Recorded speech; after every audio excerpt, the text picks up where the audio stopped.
Halo para murid setia Sekte Karma The Series, berjumpa lagi dengan leluhur sekte kesayangan kalian. Bagaimana kabar kalian semua? Apakah hari ini kalian sudah siap untuk membuka gulungan kisah epik dari Renegade Immortal Wang Lin? Bayangkan, Wang Lin berdiri dengan jubah putih bersihnya yang legendaris, rambut putih panjangnya tergerai indah, dan wajahnya yang setenang dan sedingin gunung es yang menjulang tinggi. Dia memandang dunia dengan tatapan yang menyimpan ribuan tahun perjalanan dan pemahaman. Tidak usah berlama-lama lagi, mari kita dengarkan dengan saksama gulungan ini. Serap setiap pemahaman yang bisa kalian dapatkan, dan mari kita selami kisahnya bersama-sama. Ayo kita mulai. Di tengah hamparan gurun berbatu yang tandus, seekor kilin surgawi raksasa mengamuk, melahap titik-titik cahaya hijau yang melayang di udara. Setiap hisapannya mengguncang langit dan bumi. Di atas kereta perang perak yang diselimuti kilat ungu, seorang pria berambut putih panjang berdiri dengan tatapan sedingin es. Dialah Wang Lin. Di hadapannya, seorang kakek tua bertubuh pendek dengan wajah keriput tampak pucat pasi. Tangannya gemetar sambil memegang kuas putih raksasa. Napas kilin surgawi yang menghembuskan gas kuno telah membungkam semua binatang buas yang dia panggil. Dengan panik, dia berteriak, Wang Lin, kamu mungkin mengenal umpan binatang surgawi. Tapi apakah kamu tahu apa ini? Sambil mengangkat kuasnya, sang kakek melanjutkan dengan nada gemetar, Ini adalah kuas yang kugunakan di alam surgawi untuk mencerahkan para kultivator rendah. Pergilah sebelum aku menjadi serius. Wang Lin hanya menatapnya dengan pandangan meremehkan. Tak perlu repot menyuruhku pergi. Jawabnya dingin. Kau sama saja seperti para penjaga surgawi itu. Tak ada sedikit pun energi asal dalam tubuhmu. Kau hanyalah pengecut yang kebetulan memegang harta yang bahkan tidak kau pahami. Merasa terhina, kakek itu segera mengayunkan kuasnya. Dengan gerakan cepat, dia menggambar sebuah simbol emas misterius di udara. Simbol itu memancarkan aura suci yang kuat, seolah mampu menekan segala kejahatan. Melihat simbol itu, ekspresi dingin Wang Lin untuk pertama kalinya sedikit berubah. Dia terkejut. Simbol itu sangat mirip dengan segel yang dia lihat di luar gua kuno, seorang kultivator abadi. Rasa penasaran dan keserakahan mulai membara di matanya. Harta macam apa kuas itu sebenarnya? Tanpa ragu sedikit pun, Wang Lin mengangkat tangannya. Dengan satu lambaian, dia memanggil kereta perang penakluk dan sekawanan binatang guntur yang ganas. Sambaran petir ungu yang tak terhitung jumlahnya melesat dari kereta, menghantam simbol emas itu dengan kekuatan yang merusak. Boom! Simbol emas yang tampak begitu agung, hancur berkeping-keping dalam sekejap. Sang kakek terbelalak kaget. Mulutnya ternganga tak percaya. Kekuatannya sama sekali bukan tandingan Wang Lin. Keringat dingin membasahi wajahnya yang keriput. Tanpa berpikir dua kali, dia berbalik dan melarikan diri secepat yang dia bisa. Melihat lawannya kabur, mata Wang Lin berubah menjadi merah menyala, dipenuhi oleh niat membunuh dan keserakahan akan harta karun itu. Mau lari kemana kau? Suaranya menggema. Dengan kecepatan kilat, kereta perang penakluk melesat mengejar. Membelah langit yang suram. Dalam keputusasaannya, kakek itu melemparkan kuas putih raksasa itu ke belakang, berharap bisa mengalihkan perhatian Wang Lin. Namun, sebelum Wang Lin sempat bergerak, sebuah bilah hitam pekat tiba-tiba muncul dari sisinya. Sosok kecil yang lincah, Su Li Guo, melompat keluar dari bilah itu, menyambar kuas berharga tersebut di udara, dan dengan cepat kembali ke dalam bilah sebelum menghilang. Wang Lin, yang memiliki wajah yang dingin dan tenang, dengan tatapan mata yang setajam elang, dia tak akan ragu lagi untuk membantai siapapun yang menghalanginya saat pertarungan memanas. Matanya bisa memancarkan cahaya merah yang mengerikan, sebuah tanda niat membunuh atau keserakahannya akan harta. Perjalanannya dipenuhi keberuntungan bertahan hidup melebihi siapapun. Rambut putih panjangnya seringkali berkibar liar, terhempas oleh aura energi spiritual yang dahsyat, seperti iblis yang tenang, namun penuh kekuatan terpendam yang dapat mengguncang dunia kultivasi. Dia biasanya mengenakan jubah kultivator khas berwarna putih atau kelabu, dihiasi dengan sabuk dan ornamen perak yang menambah kesan agung. Di sisi lain, ada Huang Yu, atau kita sebut saja kakek, yang diburu oleh Wang Lin. Dia penuh dengan rasa takut yang amat mendalam, keterkejutan atas tingkat kultivasinya yang dilihatnya sekarang. Penjelasan singkat untuk Huang Yu, visualnya sangat kontras dengan Wang Lin. Dia pendek, dengan wajah penuh keriput, sosok tua ambisi, sombong dan keras kepala. Ekspresinya seringkali berubah jadi komikal saat ketakutan. Matanya melotot, dan keringat dingin bercucuran. Atribut khasnya adalah kuas putih besar, yang selalu dibawanya, dan banyak sekali kantong penyimpanan yang menggantung di pinggangnya, menunjukkan bahwa dia adalah kolektor harta karun sejati. Cerita berlanjut di dekat sebuah kastil tua di bawah langit terbuka. Suasananya terasa ironis, bahkan sedikit sunyi dan gelap, menambah rasa kegetiran yang mencekam bagi siapa saja yang ada di sana. Kakek, dengan penuh harap dan ketakutan yang amat mendalam, mengeluarkan harta pusaka andalannya, jaring penangkap surgawi. Ia bertaruh penuh dengan harta ini, agar bisa selamat dari maut yang datang. Jaring surgawi hijau itu dilempar ke langit, melebar dengan megah, seolah akan menutupi seluruh cakrawala. Dengan suara angin yang berderu dan harap-harap cemas dari Huang Yu, sambil melempar, si Huang Yu bergumam panik, marah, dan jengkel. Tolonglah, kali ini jangan tangkap aku lagi. Kumohon jangan tangkap aku lagi. Aku ingin hidup. Namun, takdir sepertinya senang bercanda dengannya. Jaring yang seharusnya menangkap musuh, justru berbalik arah, mengecil dengan cepat, dan membungkus si kakek sendiri, seperti kepompong hijau yang ketat. Wang Lin, yang baru saja mendarat dengan anggun, hanya bisa tertegun, melihat pemandangan aneh di depannya. Dengan ekspresi datar, dia bergumam pada dirinya sendiri. Baru kali ini aku melihat orang menjebak diri sendiri, pakai harta pusaka pribadinya, tanpa membuang waktu. Wang Lin mengambil jaring berisi kakek yang malang itu. Setelah itu, dengan sekejap mata, dia berteleportasi ke arah Sun Ruonan, satu-satunya orang yang tersisa di kastil, dan kini gemetaran ketakutan. Melihat kedatangan Wang Lin, Sun Ruonan memberanikan diri dan berteriak dengan putus asa. Apa hakmu menangkapku? Kau pasti ingin menjadikanku tungku kultivasi kan? Lakukan saja, bunuh aku, atau jadikan aku tungku. Wang Lin menatapnya dengan tatapan dingin yang menusuk, seolah melihat serangga yang tidak berarti. Dengan suara tanpa emosi, dia menjawab, "Jangan terlalu percaya diri, aku tidak seperti itu," sambil mendengus. "Kau bahkan tidak layak menjadi tungku budidayaku."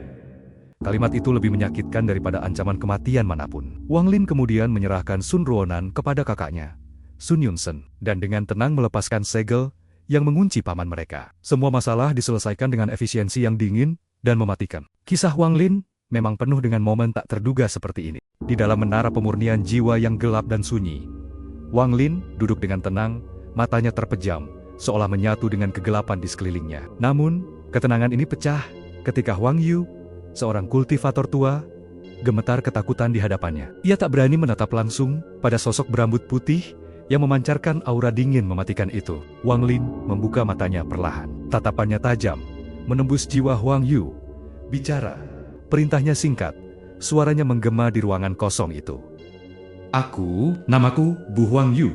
Dari sekte bulu pemurnian, dia berkata dengan gugup ketakutan. Lelaki tua itu, keringat membasahi dahinya. Aku tidak sengaja menemukan sebuah gua kuno. Di dalamnya, ada banyak harta karun peninggalan seorang abadi. Tepat pada saat itu, Suli Guo kembali dengan hormat, membawa sebuah kuas emas yang tampak kuno dan penuh kekuatan. Itu adalah kuas surgawi. Wang Lin mengambil kuas itu tanpa sepatah kata. Jarinya menyentuh permukaan kuas, dan seketika, energi surgawi yang luar biasa dahsyat meledak dari dalam dirinya. Seluruh menara pemurnian jiwa yang tadinya gelap gulita, kini bermandikan cahaya emas murni. Energi suci ini begitu kuat, begitu menekan, hingga menembus dinding menara. Di luar, ribuan murid suku pemurnian jiwa yang merasakan aura surgawi ini langsung jatuh berlutut, bersujud dalam ketakutan dan kekaguman. Mereka belum pernah merasakan kekuatan semurni dan sehebat ini. Di langit di atas menara, awan hitam pekat yang dipenuhi jiwa-jiwa penasaran mulai bergejolak. Wang Lin, dengan kuas surgawi di tangannya, melayang perlahan. Tanpa ragu, ia mengayunkan kuas itu di udara, menggambar sebuah simbol surgawi kuno yang rumit. Simbol itu bersinar terang, memancarkan cahaya yang lebih menyilaukan dari matahari. Saat simbol itu selesai, awan hitam di langit seolah mencair, lenyap tanpa sisa, digantikan oleh langit yang bersih. Wang Lin kembali mendarat di hadapan Huang Yu yang kini semakin pucat. Ia tidak tertarik pada penjelasan lelaki tua itu lagi. Dengan satu gerakan cepat, Wang Lin merebut kantong penyimpanan milik Huang Yu. Di dalamnya, ia menemukan sebuah batu giok berwarna hijau yang memancarkan energi aneh. Ketika Wang Lin menyalurkan sedikit energinya ke dalam batu giok itu, sebuah proyeksi muncul di udara. Aksara-aksara kuno yang berkilauan membentuk sebuah mantra yang luar biasa. Di antara berbagai teknik yang terungkap, satu mantra menarik perhatian Wang Lin. Mantra yang hanya terdiri dari satu kata, namun memiliki kekuatan untuk menghentikan waktu dan segala gerakan. Mantra surgawi. Stop. Selain mantra itu, batu giok tersebut juga berisi metode untuk menguasai 3 harta surgawi: pena sentuhan abadi, jaring penangkap langit, dan roh selubung. Ini adalah warisan yang tak ternilai harganya. Huang Yu hanya bisa menatap nanar saat hartanya yang paling berharga kini berada di tangan Wang Lin. Ampun, itu harta dari gua kuno. Bisik Huang Yu, suaranya penuh keputusasaan. Wang Lin, tidak memedulikannya. Sebuah nama muncul di benaknya saat ia membaca detail dari warisan tersebut. Sebuah nama yang terhubung dengan takdirnya yang rumit. Qin Shuang, putri Kaisar Langit, gumam Wang Lin pada dirinya sendiri, senyum tipis yang dingin tersungging di bibirnya. Takdir ini sepertinya akan menjadi semakin menarik. Dengan warisan baru ini di tangannya, jalan kultivasinya akan memasuki babak baru yang penuh tantangan dan kekuatan yang tak terbayangkan. Bertahun-tahun berlalu dalam sekejap mata. Setelah mengekstrak jiwa Huang Yu ke dalam bendera jiwa, Wang Lin memutuskan untuk bermeditasi dalam pengasingan. Ia fokus pada satu hal, menguasai mantra kuno yang mampu membekukan waktu itu sendiri. Jubah pun kembali putih keabuan. Dengan kecerdasan yang ia miliki, Wang Lin tenggelam dalam kultivasi tertutup. Bertahun-tahun Wang Lin lewati dalam pengasingan puluhan tahun, bahkan mungkin 100 tahun. Ia hanya habiskan untuk menyempurnakan mantra kuno yang legendaris. Berhenti. Selama masa itu, dunia luar terus bergejolak dan memanas. Perang besar berkecamuk antara negara setan langit dan negara setan api. Darah mengalir seperti sungai. Peperangan tiada henti-hentinya. Konflik ini akhirnya menyebar sampai ke depan pintu suku pemurnian jiwa milik Wang Lin. Para pasukan iblis guntur tak mengetahui ada bahaya yang bersembunyi bagi mereka di sana. Pasukan iblis guntur, dengan sombongnya atas kekuatan 200.000 prajurit iblis itu, mengepung benteng suku pemurnian jiwa milik Wang Lin. Mereka siap untuk menghancurkan segalanya demi kemenangan. Langit dipenuhi awan gelap yang mencekam, dan kilat menyambar-nyambar ke seluruh langit suku pemurnian jiwa milik Jenderal Wang Lin, menunjukkan betapa kuat pasukan iblis guntur pada penduduk suku. Jenderal Setan Guntur, pemimpin pasukan itu, berdiri angkuh di barisan depan, memanggil badai petir raksasa yang siap meluluh lantakan menara pertahanan milik suku pemurnian jiwa yang didirikan Jenderal Iblis Wang Lin. Di tengah keputusasaan para penduduk suku, saat semua harapan tampak sirna di depan mata, sesosok bayangan sang leluhur suku pemurnian jiwa muncul perlahan di puncak menara, memancarkan kekuatan baru yang Wang Lin dapatkan dari Huang Yu. Wang Lin tampak perkasa dan gagah di puncak menara. Jubah putihnya berkibar ditiup angin kencang, dan rambut putih panjangnya menari liar, seakan berkata, "Akulah sang leluhur. Akulah sang pencabut nyawa kalian. Akulah Wang Lin yang akhirnya keluar dari meditasinya yang panjang dalam pengasingan tertutup." Pandangannya tenang, dingin, namun tatapannya tajam, seperti tombak menembus medan perang yang kacau. Dengan ketenangan yang dingin dan mengerikan, ia mengangkat satu jarinya ke arah langit yang bergemuruh di atasnya. Tanpa aba-aba, tanpa reaksi yang berlebihan, lalu dari bibirnya keluar satu kata yang mengguncang seluruh dunia iblis kuno. Sebuah kata yang diucapkan dengan kekuatan ilahi, bergema ke setiap sudut medan perang yang kacau balau. Berhenti. Seketika itu juga, dunia membeku. Tak ada sedikit pun makhluk hidup, maupun debu yang bergerak. Badai petir yang tadinya mengamuk berhenti di udara. Setiap tetes hujan tergantung tak bergerak, dan 200.000 pasukan iblis membeku dalam posisi mereka, seperti patung-patung batu. Seluruh medan perang menjadi sunyi senyap, terperangkap dalam keabadian sesaat. Begitu mencekam, bahkan nafas pun tak terdengar oleh mantra berhenti. 1 abad telah berlalu sejak ia pertama kali melihat mantra ini. Dan kini, sang iblis Wang Lin yang kejam telah kembali dengan membawa badainya sendiri, lebih menakutkan dan lebih ganas dari sebelumnya. Wakil Panglima musuh yang paling dekat dengan menara adalah yang pertama merasakan amarah Wang Lin. Di dalam hatinya ia merasa ketakutan sampai keringat pun tak bisa menetes. Tanpa banyak usaha, hanya dengan satu lambaian tangannya, tubuh sang wakil panglima hancur berkeping-keping tak tersisa. Semua kaget membelalak ngeri. Kematian instan itu menjadi pesan yang jelas bagi seluruh pasukan yang tak berdaya. Wang Lin bahkan tidak melirik mereka lagi. Misinya belum selesai. Dengan tenang dan gagah, ia melangkah turun dari puncak menara suku pemurnian jiwa, melewati lautan patung iblis yang membeku, dan berjalan lurus menuju Cakrawala. Tujuannya adalah ibu kota negara setan api. Perang ini akan ia akhiri dengan cepat, dengan caranya sendiri, sekaligus mencoba mantra baru dan senjata barunya. Murid Sekte Karma The Series, Jika ada ketidaksamaan atau cerita yang melenceng dari kisah aslinya, leluhur meminta maaf. Ya, namanya juga spoiler, tapi sebisa mungkin leluhur akan memberikan yang terbaik untuk para murid sekalian. Bye-bye. Nah, cerita bersambung murid-murid terbaik Sekte Karma The Series. Apakah kalian merasakan peningkatan kultivasi kalian? Semoga kultivasi kalian meningkat pesat ya.